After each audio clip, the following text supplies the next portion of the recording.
이번에 삼성전자 반도체가 세계 1위를 기록을 했습니다.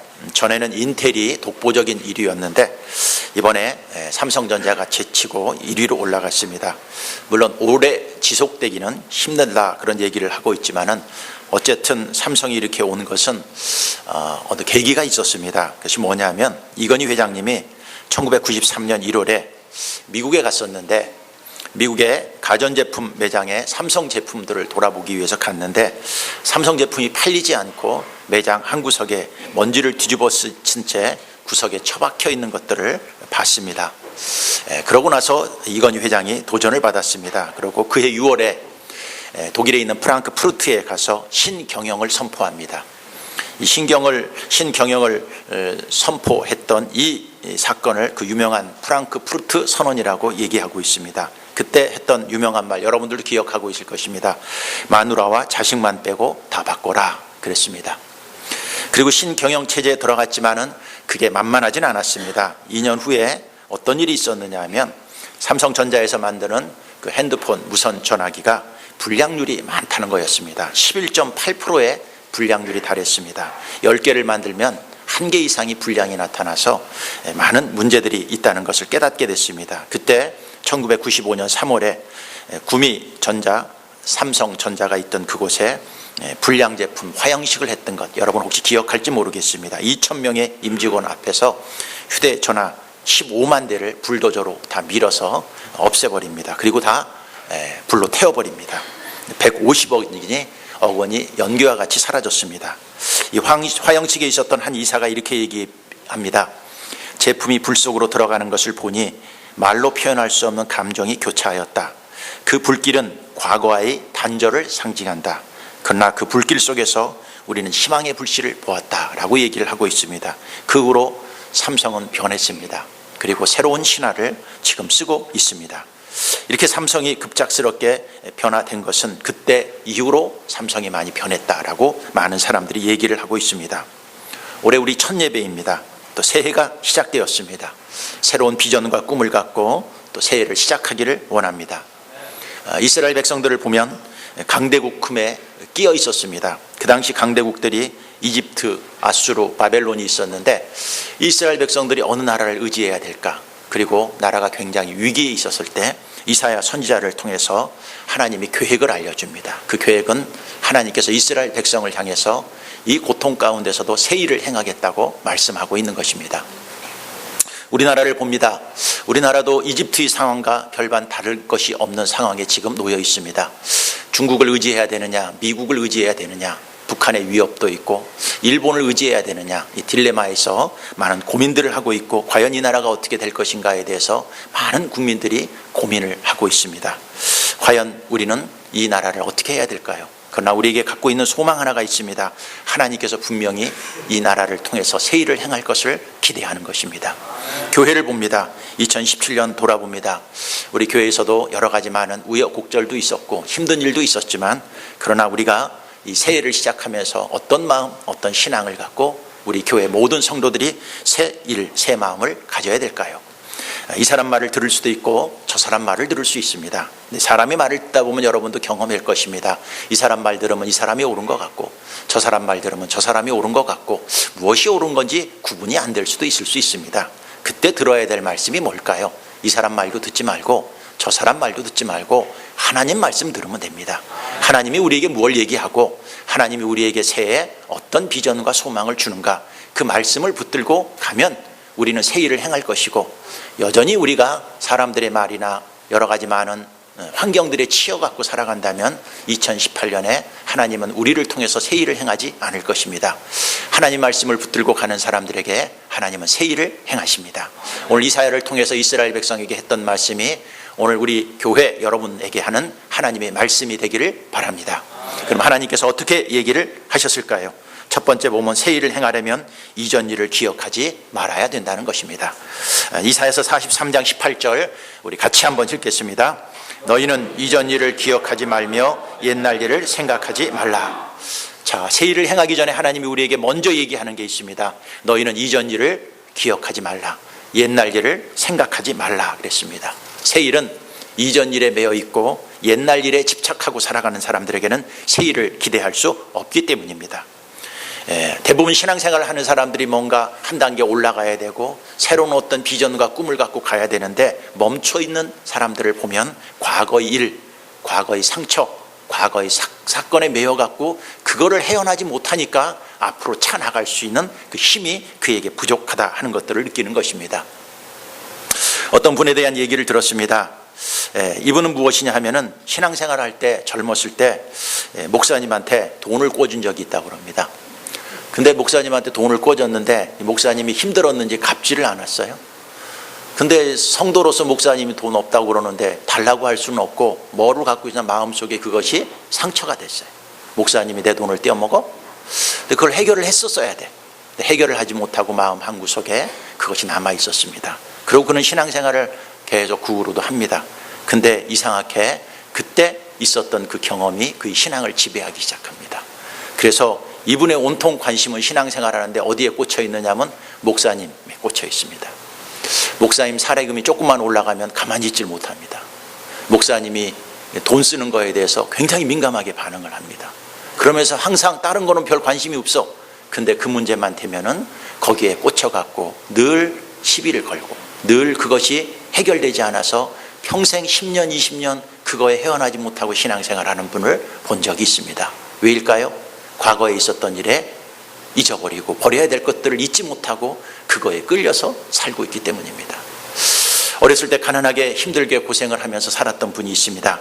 예수님을 믿습니다. 구원을 얻어서 하나님의 자녀가 되었지만 그 마음 한구석에 무엇이 있느냐 하면 가난에 대한 한이 있습니다. 한. 내가 잘 살아야겠다. 내가 부자가 돼야겠다. 이 한이 그에게 있는 거예요. 예수를 믿고 나서도 그걸 벗어나야 되는데 그 한에서 벗어나지 못해서 그 신앙에 있어서 중심에 하나님을 얘기하고 하나님을 찾고 있지만 그 밑바닥 중심이 그를 지배하는 것은 뭐냐면 내가 하나님 믿고 돈 좀 벌어야겠다. 이 가난에서 벗어나야겠다 하는 그 한이 그의 삶을 지배하기 시작합니다. 그러다 보니까 신앙생활을 하더라도 하나님을 찾지만 여전히 마지막 결정은 어디에서 결정되느냐 하면 돈이나 물질에 좌지우지되다 보니까 신앙생활이 저 사람 한 단계 좀 뛰어넘을 수 있는 가능성과 충분한 자질이 있는데도 늘 왜 머물러 있지? 깊이 대화를 하다 보면 밑바닥에 그것이 그의 삶을 지배하는 거예요. 어떤 사람들은 상처를 받은 것이 있습니다. 그 상처를 벗어나지 못합니다. 그러면서 신앙생활 하는데 한 단계 뛰어나가지 못하는 것을 볼 수 있습니다. 여러분, 우리가 잊어버릴 것을 잊지 않고 버려야 될 것을 버리지 않고 우리가 앞으로 나가는 신앙생활은 절대 할 수가 없다는 것입니다. 특별히 버려야 될 것들이 뭘까요? 첫째, 죄를 좀 잊어버리시기 바랍니다. 2016년, 17년 우리가 살았습니다. 또 과거에 우리가 살았습니다. 2018년 새롭게 시작할 때 여러분 마음속에 2017년을 한번 돌아보시기 바랍니다. 혹시 여러분 하나님 앞에 죄를 지은 것, 잘못한 것, 하나님 앞에 회개할 것들, 그것이 하나님 앞에 있는데도 불구하고 내가 하나님 앞에 진심으로 회개하지 못하고 그 죄를 청산하지 못하고 아직도 죄를 끌려갖고 살아가는 어떤 부분들이 있지 않습니까? 여러분, 하나님은 여러분들을 새 일을 주기를 원하고 새 꿈을 여러분들에게 이루기를 원하고 새로운 사역과 계획을 갖고 일하기를 원하는데 여전히 내가 그 죄를 청산하지 못하고 해결하지 못하고 그것을 마음속에 갖고 있다면 하나님은 여러분들을 통해서 새 일을 행하지 못할 것입니다. 여러분, 오늘 2018년 첫 예배를 드리면서 또 여러분들이 한번 돌아보십시오. 내가 2017년에 그냥 하나님 앞에 넘어갈 죄 잊지는 않는데 내가 그것을 그냥 하나님이 넘겨주실 줄 알고 그대로 갖고 18년에 왔다면 여러분 진심으로 사람들을 의식하지 마십시오. 사람이 뭐라고 한들 무슨 소용이 있겠습니까?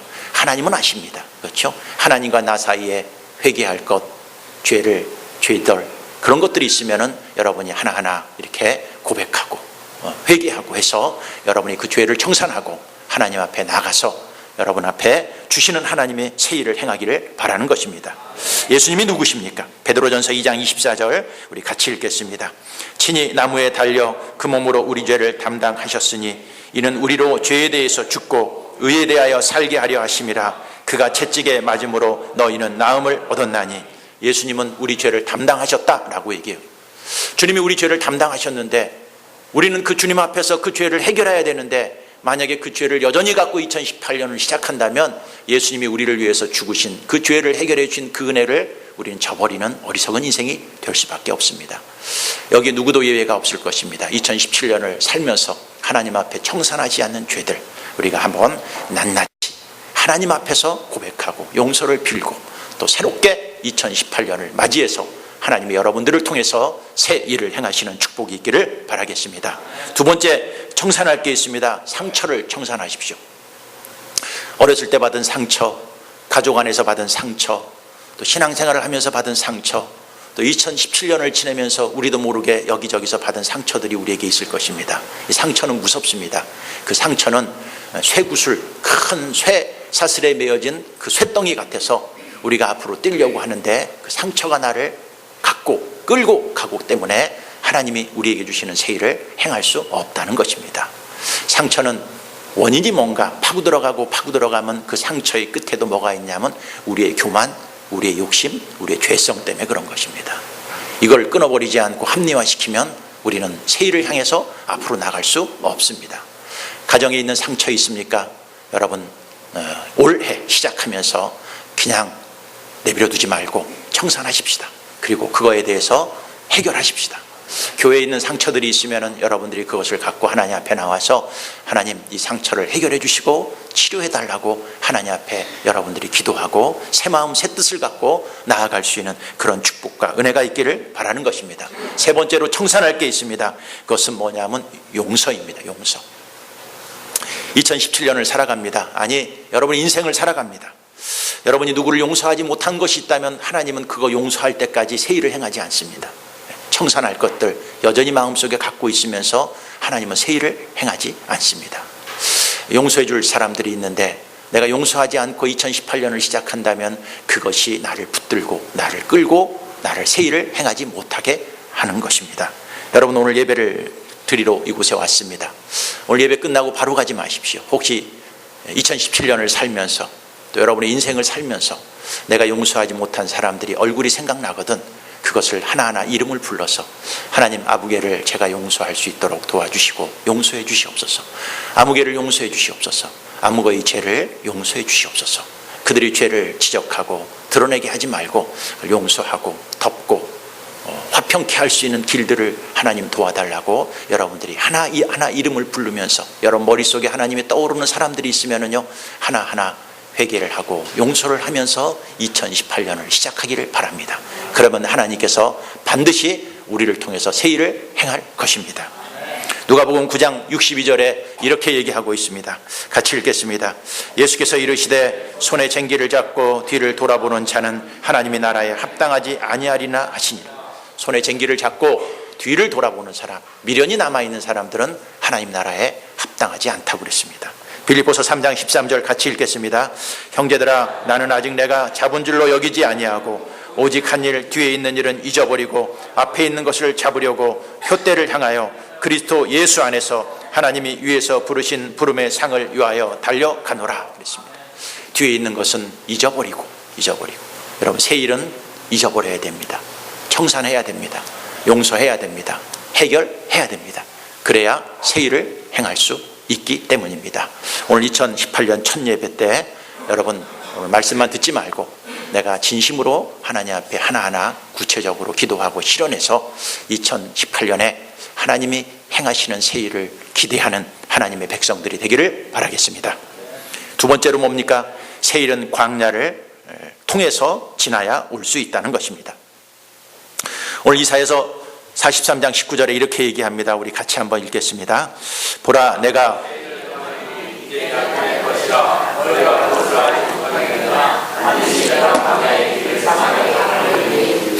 여기 보면 이런 말씀이 있습니다. 보라, 내가 새 일을 행하겠다. 주님이 새 일을 행했는데, 근데 그것을 어떻게 이제 나타날 것이라 라고 얘기하는데 너희가 그것을 알지 못하겠느냐? 아마 이스라엘 백성들은 이 새 일을 행하시는 하나님이 새 일을 행하는 거에 대해서 제대로 잘 몰랐던 것 같아요. 그러니까 뭐라고 그러니까 그것을 알지 못하겠느냐? 그것은 뭐예요? 하나님이 알려주겠다는 거예요. 근데 어떻게 하느냐? 앞에 반드시라는 말이 있어요. 예외가 없다는 거예요. 하나님이 새 일을 행하는데 반드시 어떻게 하냐면 광야에 길을 내겠다는 거예요. 사막에 강을 내겠다는 거예요. 이 말씀을 보면은 뭐 다 아는 말씀인데 뭐 많이 들었던 말씀이데 라고 얘기를 하고 있지만은 한 번 더 깊이 보면 이것은 우리에게 하나님이 새롭게 일을 하시는 것에 대한 도전이 됩니다. 그 도전이 뭘까요? 그것은 하나님이 광야에 무엇을 내겠다는 거예요? 광야에 길을 내겠다는 거예요. 그리고 뭐예요? 사막에 강을 내겠다는 거예요. 우리는 하나님이 새 일을 행하신다 그러면 이런 생각들을 합니다. 말씀을 통해서 신앙의 가치관을 세워야 되는데 우리는 뭐냐면 상식을 갖고 신앙생활을 자꾸 하려고 합니다. 그 상식을 갖고 신앙생활하는 게 뭐냐면 하나님이 새 일을 행하겠다.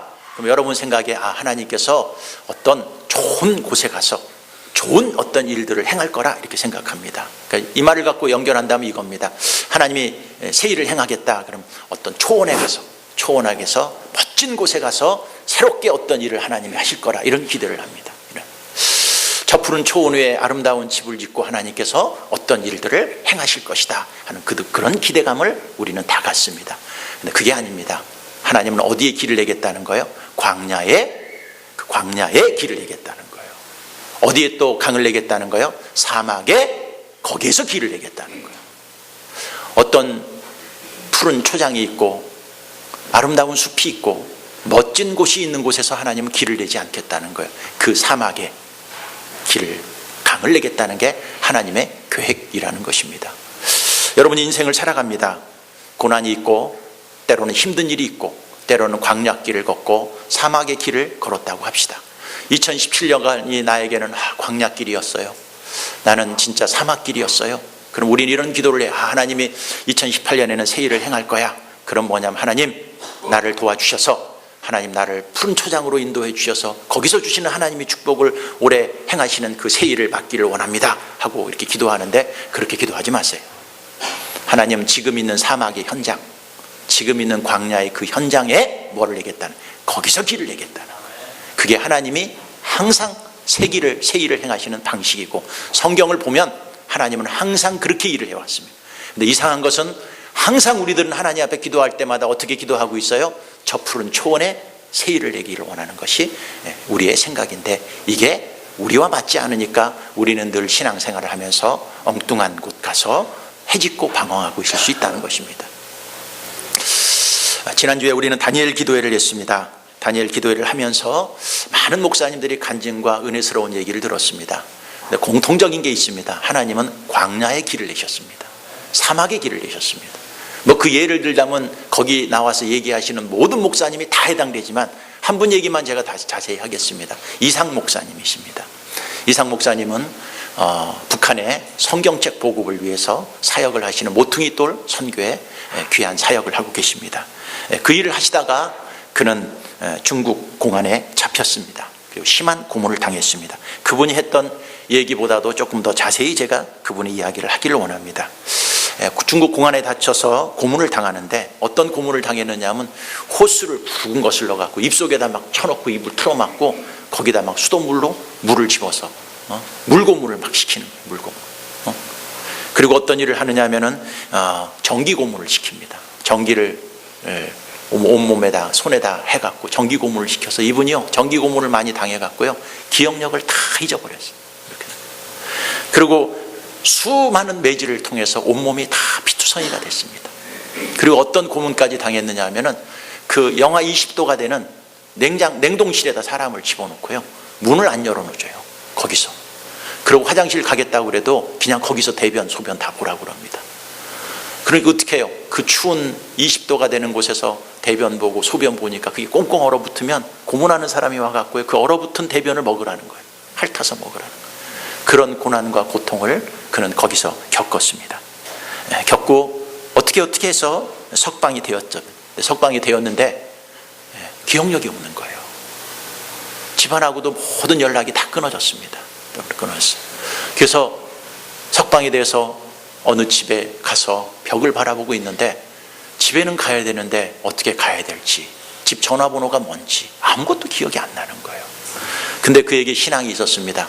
이런 마음이 드는 거예요. 그게 뭐냐 하면 하나님, 다니엘은 벽에다가 하나님께서 글씨를 써서, 여러분 다니엘서를 읽어보면 메네메네 데발 우바르신이라는 그 글씨를 써서 하나님이 알려주었는데 하나님 저 벽에다가, 벽을 보면서 저 벽에다가 전화번호라도 좀 기억해 주셔서 내가 좀 전화라도 걸고 지금 이곳에서 좀 나갈 수 있도록 도와달라고 하나님 앞에 기도를 했어요. 간절히 기도를 하는데 진짜 벽에 전화번호가 딱 기억나는 거예요. 보고 있는데. 그래갖고요, 전화를 해갖고 본국으로 귀국을 했습니다. 그리고 오랜 동안 기억 상실이 돼갖고 회복이 안 됐지만 차차차차차 하나님께서 회복을 시켜주었습니다. 그러면서 돌아가서 그는 늘 하나님 앞에 했던 기도가 있다고 그럽니다. 뭐냐? 자기는 하나님을 위해서 일을 하는 거예요. 복음을 위해서 일을 하는 거예요. 근데 하나님이 나를 고문당하게 하고 힘들게 하고 고통 속에 몰아넣는 거예요. 그러니까 거기 가서, 미국에 가서 그는 늘 이런 기도를 했답니다. 그 기도가 무엇이냐면, 하나님, 내가 심한 고문을 당하고 내 기억이 다 지워지고 어른 내 똥을 먹을 때까지 하나님은 어디 계셨습니까? 이게 질문이에요. 이게 질문. 여러분과 또 이런 기도 하겠어요? 안 하겠어요? 하나님 그때 뭐 하고 있었습니까? 그때 하나님 어디 계셨습니까? 하고 원망스러운 기도를 하나님 앞에 했어요. 그럼 하나님이 응답을 해줘야 되는데 응답을 안 해주는 거예요. 10년 동안 하나님, 내가 그 고난 속에 있을 때, 고통 속에 있을 때 하나님은 어디 계셨습니까? 어디 계셨습니까? 근데 하나님이 어느 날 10년이 지난 다음에 마음속에 응답을 해줬습니다. 이런 응답이었습니다. 그때 나는 너와 함께 일하고 있었다 그러는 거예요. 이것도 응답인데 이해가 되지 않는 거예요. 네. 여러분, 만약에 내가 하나님 앞에 그 기도를 했는데 그때 내가 너와 함께 일하고 있었다 그러면, 아니 내가 어른 똥 먹는데 하나님이 함께 하셨어요? 더 불만스러운 응답이 떨어졌습니다. 그러고 나서 13년이 지났습니다. 근데 어느 날 하나님께서 또 기도하는데 마음속에 계속 도전을 주는 거예요. 그게 뭐냐면 다시 그 현장으로 돌아가라는 거예요. 그 선교했던 중국으로 돌아가라는 거예요. 처음에 그 얘기를 들었을 때 싫었습니다. 안 갑니다. 그때 고문당했던 것, 그 기억만 하면 섬찟섬찟한데 내가 그곳에 가서 어떤 일을 당할지 모르는데 그곳에 또 왜 갑니까? 처음에는 반항했지만 이상 목사님은 어렸을 때부터 부모에게 한 가지 딱 배운 게 있어요. 무조건 말하면 순종하는 거예요. 순종. 그 하나님의 감동에 그는 거역할 수 없었습니다. 그러고 그 고문당했던 그 동네로 다시 갑니다. 가서 그 동네를 이렇게 걸어가고 있는데 어떤 한 여인이 나타납니다. 그러고 나서 이 이상 목사님한테 이렇게 얘기를 합니다. 13년 전에 이곳 감옥에 와서 고문을 당했던 분 맞으시죠? 그러는 거예요. 자기를 기억하는 사람이 없을 줄 알았는데 그 얘기를 하는 순간에 소름이 끼쳤습니다. 근데 그 여인이 이런 얘기를 합니다. 네, 그렇습니다. 그랬습니다. 그렇다면 그 고문을 했던 네 사람들 기억하고 있어요? 기억하죠. 제일 악랄했던 사람 기억하고 있어요? 제일 악랄하게 행했던 사람 기억하고 있죠. 그랬더니 뭐라고 그러냐면, 목사님, 그분이 제 남편입니다. 그분이 예수 믿고 목사가 되었습니다. 그러는 목사. 그리고 그분이 이어서 이런 얘기를 합니다. 같이 고문했던 그 사람, 세 사람 다 예수 믿고 구원받아서 하나님의 자녀가 되었습니다. 그 얘기를 듣는 순간에 하나님이 그때 일하고 있었다는 것을 확신하는 것입니다. 확신. 우리는 이런 생각을 합니다. 내가 고난을 당하는 그 현장에, 고통을 당하는 현장에 하나님이 없다고 생각합니다. 근데 그 광야에서 하나님 뭐를 내고 계신 거예요? 길을 내고 계신 거예요. 길을 내죠. 사막의 현장에 내가 있으면은 하나님이 나와 관심이 없다고 생각하는 거예요. 우리는 사막에서 늘 하는 기도가 뭡니까? 하나님, 푸른 초장으로 인도해 주세요. 더 좋은 어떤 조건이 있는 어느 것도 없어요. 이 사막 나 싫어요. 빨리 이것을 좀 탈출하게 해주세요. 우리 이런 기도를 합니다. 근데 하나님은 그 사막의 현장에서도 무엇하고 있어요? 일하고 계시고, 그 사막의 현장에도 여러분과 함께해요? 함께하지 않아요? 여러분과 함께하고, 거기서 하나님 뭐를 내고 계세요? 강을 내고 계시는 거예요. 강을 내고 계시는 거예요. 우리가 신앙생활을 하면서 항상 알아야 될 것이 있습니다. 하나님은 고난 속에서 일하고 계십니다. 여러분이 고난을 당하는 그곳에 하나님이 함께하고 있습니다. 여러분이 고통당하는 그 현장에서 하나님은 지금도 길을 내고 있는 거예요. 토목자복 지금 하고 있어요. 토목자복. 왜? 강이 흐를 수 있도록 하기 위해서. 우린 이런 얘기를 합니다. 왜 하나님 그렇게 일하십니까? 좀 푸른 초장으로 옮겨갖고 일을 하시지 왜 광야에 꼭 길을 내고 사막에 왜 길을 냅니까? 하고 불평할지 모르지만 하나님께서는 그렇게 일하시기 때문에 우리도 삶을 살면서 때로는 고난이 있고 광야가 있고 사막이 있을 때 우리는 그곳을 아닌 딴 곳 가서 어떤 초원을 기다리지 말고 그곳에서 하나님이 길을 내는 그 하나님을 바라보고 그 광야와 고난의 현장에 하나님이 알고 있어요? 없어요? 다 알고 있습니다. 그 고통의 현장에 하나님이 있어요? 없어요? 있습니다. 그리고 여러분들은 고통을 당하지만 하나님은 뒤에서 지금 뭐 하고 있어요? 길을 내고 있는 거예요. 길을 내고 있는 거예요. 그 길을 내고 강을 내는 그 일들은 언제 할 수 있습니까? 이스라엘 백성들은 그 하나님이 새 일을 행하시는다는 것을 70년 후에 알았어요. 70년 후에. 이상 목사님은 몇 년 후에 알았어요?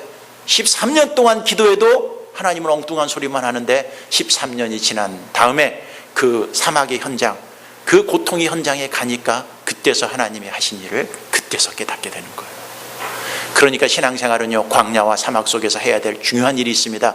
인내하는 것입니다. 기다리는 것입니다. 하나님이 일하시는 그 현장을 볼 때까지 오늘도 참고 기다리면서 나아갈 때 거기에 하나님의 축복이 있는 것입니다. 야고보서 1장 3절엔 그래서 이렇게 얘기합니다. 같이 읽겠습니다. 이는 너희 믿음의 시련이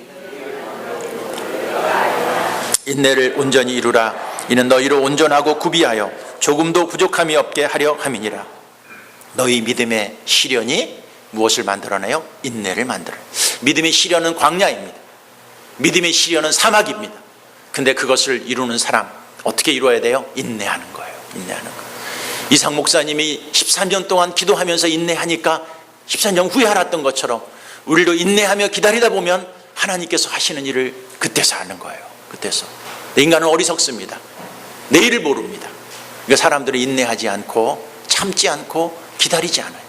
인내를 온전히 이루라고 그랬는데 우리 인내를 온전히 이루지 않고 인내하다가 지쳐서 쓰러지고 지쳐서 넘어지고 지쳐서 딴 생각할 수가 있는데 여러분 2018년에 여러분 하나님이 주실 그 소망을 바라보면서 여러분들도 인내하고 기다려서 하나님이 사막 가운데 광야 가운데 새 일을 행하시는 그 일을 2018년에 여러분이 눈으로 본 바가 되고 체험한 바가 되고 기적 같은 역사와 축복을 하나님을 통해서 쟁취하는 주님의 귀한 백성들이 되기를 바라겠습니다. 그다음 새 일은 하나님께서 새롭게 일하시는 일입니다. 우리가 인생을 살아봅니다. 2017년 저희 교회를 보나 여러분의 가정을 보나 개인을 보나 어떻게 보면 광야와 고난의 세월을 많이 겪었다고 볼 수 있습니다. 그리고 2018년을 맞이했습니다. 하나님께서 이 광야와 고난 속에서 우리 교회와 여러분들이 삶을 통해서 어떻게 일을 하실까? 그러면서 우리 교회가 작년 말부터 시작한 것이 있습니다. 뭐를 시작했냐면 다니엘 기도회를 시작했습니다. 작년 말에 저녁에는 저녁마다 모여서 우리가 다니엘 기도의 준비 기도를 했고 올해 지난주에는 1월 1일 저녁부터 어제까지 저녁마다 우리 성도들이 모여서 다니엘 기도회를 했습니다. 다니엘 기도회를 하면서 많은 성도들이 영적 회복이 일어나기 시작했습니다. 은혜 받았다는 분들이 여기저기서 막 생기기 시작했습니다. 은혜를 받고 주님을 위해서 내가 이것도 봉사하겠습니다. 저것도 봉사하겠다는 봉사의 일꾼들이 여기저기서 막 생기기 시작했습니다. 어떤 분은 기도하다가 우리 교회에 기도하는데 하나님이 영이 함께하는 걸 체험했다. 어떤 분은 마귀가 다 물러나는 것을 체험했다. 이런 영적 간증들이 이 지난주에 저녁에 기도했던 분들을 통해서 나타나기 시작했습니다. 우리 교회 역사상 어떤 분은 얘기합니다. 우리 교회 역사상 그렇게 찬양을 뜨겁게 하고 우리 교회 역사상 그렇게 기도를 통성으로 합심으로 크게 한 적은 없었다라고 얘기할 정도로 그분들이 열심히 기도했습니다. 통성 기도를 할 때 우리 교인들은 그것이 습관이 안 돼서 과연 할까 그랬는데 다른 교인들보다도 더 열심히 통성으로 기도하고 찬양을 할 때도 열심히 하나님 앞에 손을 들고 찬양하며 일어서라면 일어서고 박수치라면 박수치고 기도하라면 기도하고 하면서 우리 교회가 영적으로 지난주에 새롭게 되는 그러한 역사들을 체험했습니다. 은혜 받고 변화받은 모습들이 여기저기서 나타나기 시작합니다. 하나님이 새 일을 시작한 겁니다. 항상 새 일은 기도를 통해서 찬양을 통해서 회개를 통해서 하나님이 시작하는데 이제 그 일들을 시작했습니다. 기대가 됩니다. 그리고 안 끝났습니다. 다니엘 기도회는 이번 주 수요일 날, 금요일 날, 한 달 동안 수요일 날, 금요일 날만 이제 할 것입니다. 여러분 수요일 날, 금요일 날 여러 가지 많은 시간이 있어도 여러분 지난주에 있었던 그 은혜가 수요일 날도 모여서 하고 금요일 날도 모여서 하는데 좋은 목사님들, 좋은 간증가들이 와서 아직도 우리에게 주실 은혜들이 많이 있습니다. 여러분 한 분도 빠지지 않고 끝까지 참석해서 1월 한 달은 우리 교회가 영적으로 회복되고 다시 살아나는 놀라운 전환점이 되는 그러한 축복을 여러분 모든 성도들이 다 누리는 은총이 있기를 바라겠습니다. 그러면서 작년 말쯤에 또 하나님께서 우리 교회에 새롭게 할 일을 하나님께서 저에게 이끌어 주셨습니다. 뭐냐면 저희 친한 친구가 있습니다. 같은 신대원 동기 있는데 그 친구가 저한테 와서 같이 커피를 마시면서 무슨 얘기를 하느냐 하면 박 목사 교회 아프리카 선교하지? 우리 교회 아프리카 선교를 하지? 근데 내가 하나님 앞에 어디 모임에 참석했는데 하나님이 자기에게 감동을 주었대. 그게 뭐냐 하면 그 모임이 뭐냐면 아프리카에 염소를 보내는 그런 일들을 하시는 분인데 그 얘기를 자기가 딱 듣는 순간 자기가 그것을 좀 하고 싶은 감동이 생기는데 자기 교회는 아프리카 선교를 할지 모르는데 딱 생각나는 게 내가 생각이 나는 거예요. 저희 교회에서 아프리카에 선교를 많이 한다고 그러니까 그 교회 아프리카 선교를 하니까 이 프로젝트를 갖고 우리 좀 해보면 어떻겠느냐. 뭐냐 하면 저금통을 줍니다. 연초에. 그럼 연말쯤 되면은 뭘 하느냐 하면 그 저금통을 다 회수합니다. 회수하면은 그 아프리카의 염소 한 마리가 한 5만 원 정도 된다고 합니다. 5만 원 정도. 그러면 그것을 모아갖고 아프리카에 염소 보내는 운동이에요. 근데 우리가 생각하기에 5만 원이 얼마가 안 될 것 같지만 아프리카에 있어서는 염소가 목축업에 있어서 주식입니다. 우리가 지원하는 특히 아프리카의 투르카나는 그들이 뭐 갖고 다 먹고 사느냐 하면 염소 키워서 먹고 삽니다. 염소가 그들에게 있어서는 생명입니다. 생명. 염소를 키워서 자식을 키우고 염소를 키워서 먹고 살고 염소를 팔아서 그 생계를 유지합니다. 근데 염소 한 마리를 그들에게 기증하면 염소 한 마리 준다면 첫째 그거 한 마리 준다고 그러면 구름대같이 예수 믿는다고 사람들이 온대요. 구름대같이. 그리고 염소 한 마리를 잘 키워서 그 새끼를 낳으면 그게 자식들 공부시키는데 그게 큰 힘이 된답니다. 그리고 염소가 새끼를 낳고 또 새끼를 낳으면은 그 가정이 경제적으로 조금씩 회복된다는 거예요. 그러니까 경제적으로도 그게 회복이 되고 자식들 키우는데도 힘이 되고 그 다음에 전도하는데도 이게 큰 힘이 된다는 거예요. 그러니까 나랑 같이 한번 그 일을 해보재. 그래서 제가 그러면 내가 회장할게. 넌 총무해라. 그래갖고 커피숍에서 염소 선교회가 결속이 됐습니다. 염속이 됐는데 그 대신 뭐예요? 여기저기서 좀 얘기를 해서 우리 둘 갖고는 안 되니까 옆에 좀 이렇게 후원자들을 같은 교회를 하자 그래가지고 지금 한 서너 교회가 같이 동참하기로 했습니다. 그래서 우리 교회가 올해부터 시작을 합니다. 시작하는데 여러분 예배 끝나면은 저금통 하나씩 나눠줄 겁니다. 저금통. 죄송하지만 염소 저금통이 아니라 돼지 저금통이라서 염소 저금통 찾으려고 했는데 없어. 그래서 할 수 없이 돼지 저금통을 갔는데 여러분 1년 동안 거기다 여러분 동전을 모으십시오. 동전을 모아서 추수감사절 때 갖고 오십시오. 여러분 하나 갖고 가도 되고 가족별로 갖고 가도 좋고 그것은 여러분들이 감동되는 대로 갖고 가십시오. 그러나 예를 들어서 그것이 500개가 들어오면은 염소가 몇 마리가 생기는 거예요? 여러 교회가 합치면 500마리가 되면 여러분 500마리 염소가 아프리카 어느 지역에 간다. 여러분 상상만 해도요 그 지역이 뭔가 큰 힘과 용기를 얻을 수 있는 그러한 희망을 줄 거라고 저는 확신합니다. 그 감동을 올해부터 우리 교회가 시작하려고 하고 있습니다. 그리고 우리 교회가 셀 목회를 하고 목장 모임을 하지만 아직은 어설픕니다. 그래서 셀 컨퍼런스가 올해 말에 시작되는데 우리 성도들 지원하는 사람 몇 명과 같이 가서 셀 교회가 잘 되는 교회는 어떻게 하는지 그 노하우를 우리가 좀 체험하고 경험하고 와서 우리 교회 셀이 전에보다도 어설픈 셀이 아니라 조금 더 심도 있고 영적으로 탁월한 그러한 목장을 만들기를 소원하고 있습니다. 그러면서 또 하나님께서 나에게 기도하면서 다니엘 기도회를 통해서 기도하면서 하나님께서 나에게 주신 새 일이 있습니다. 새 감동이 있습니다. 그게 뭐냐 하면 신앙생활을 하면서 이렇게 설교를 듣고 우리가 신앙생활을 합니다. 근데 이 말은 제가 한 말이 아니라 지구촌교회 우리나라 최고의 설교갔던 이동원 목사님이 얘기한 말입니다. 이동원 목사님이 뭐냐면 성도들은 설교를 해서는 변하지 않는다는 거예요. 설교를 해서는. 근데 그 말을 제가 공감을 합니다. 제가 설교를 합니다. 그럼 사람들이 다 고개는 끄덕거립니다. 근데 변화가 없습니다. 변화가. 그래서 우리는 제자 훈련을 합니다. 제자 훈련을 하면서 많이 변화가 있지만 제자 훈련과 함께 이 성도들이 변화할 수 있는 어떤 프로젝트를 한번 우리가 우리 교회에서 좀 시작을 해야겠다 하는 감동을 주셨습니다. 그래서 얼뜻 생각난 것이 미국에서 어떤 분이 했던 그 나눔 프로젝트가 있습니다. 이제 그걸 통해서 처음에 2월 달부터는 우리가 다음 달부터 그 일을 하려고 합니다. 일이 뭐냐면 우리 교회가 이제 이것을 잘 기도하면서 만들어야 되는데 성도들이 헌금을 합니다. 헌금을 해요. 우리 교회는 후원을 좀 받을 생각입니다. 여기에 같이 후원하고 싶은 사람들이 있으면 좀 후원을 좀 해주십시오.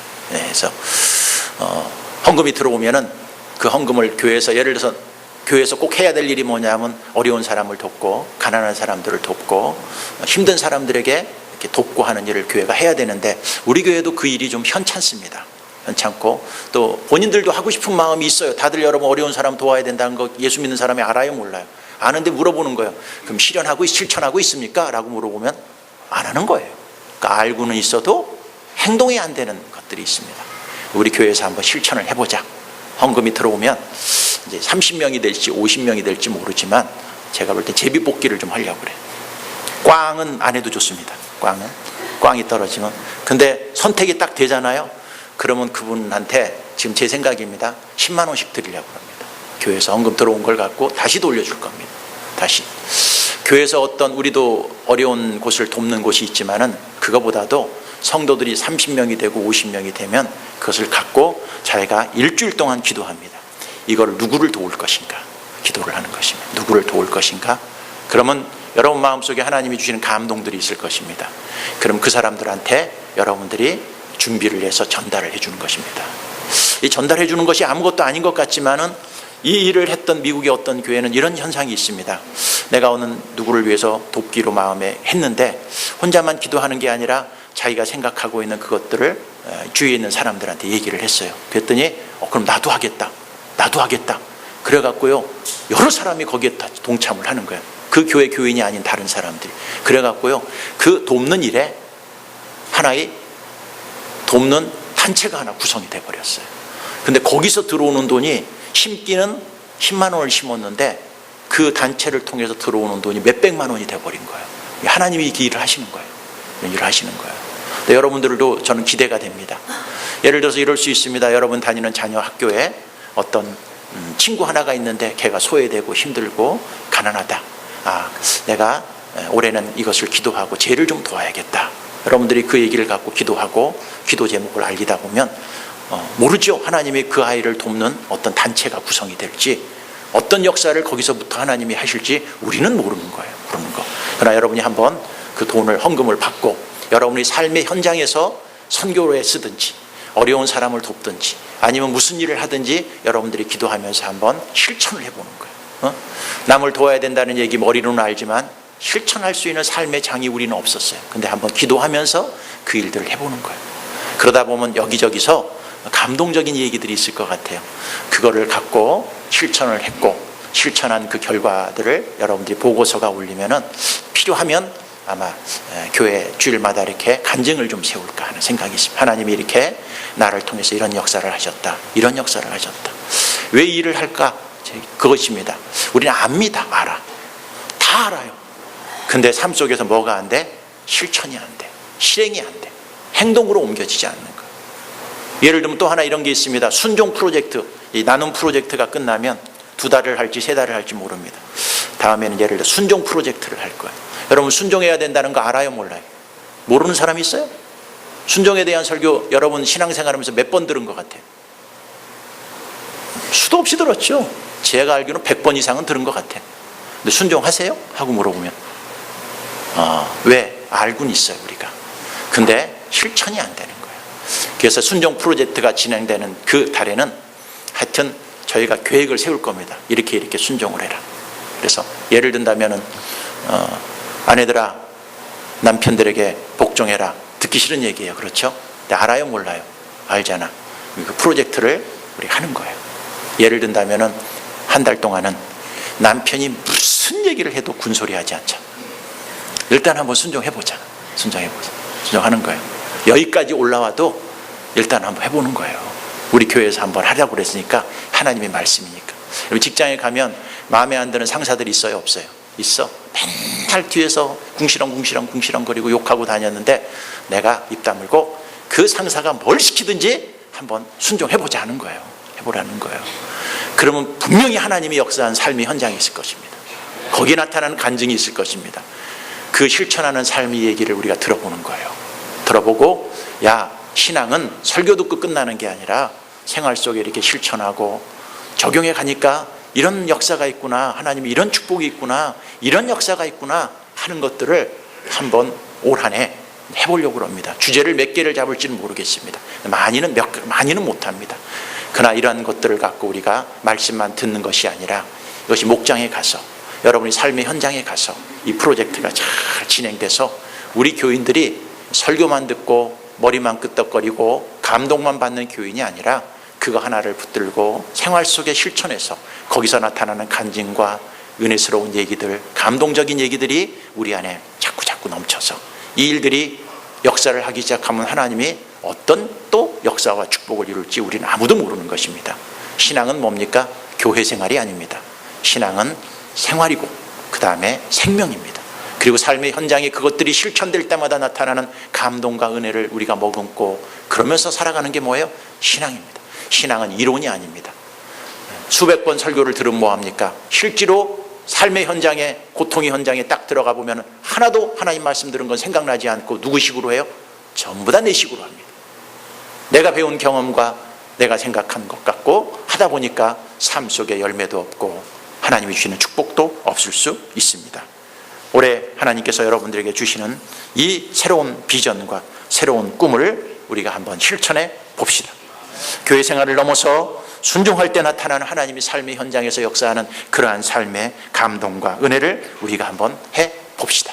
우리 교회는 더 단단해질 것입니다. 이번 다니엘 기도회를 통하고 기도하고 나서 성도들이 이런 얘기를 합니다. 목사님, 우리 교회가 이제 영적으로 살아날 것 같아요.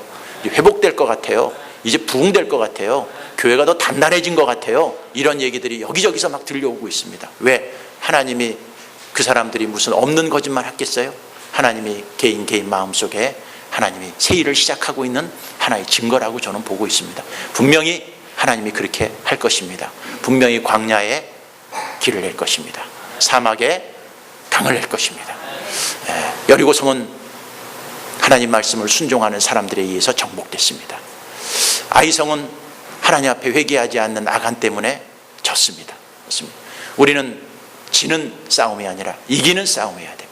그러려면 어떡합니까? 말씀을 듣고 주님이 주시는 새 일을 가슴속에 묻고 그 다음에 이 사람 저 사람 사람의 말을 치우치지 말고 오늘도 하나님이 주시는 말씀을 붙들고 우리가 순종하고 가서 우리 교회 올해 행하시는 새 일을 우리가 모두 다 체험하고 그 은혜를 여러분이 경험하고 여러분의 삶 속에 사막에 강을 내는 하나님의 은총을 체험하는 주님의 백성들이 되기를 바라겠습니다. 기도하겠습니다.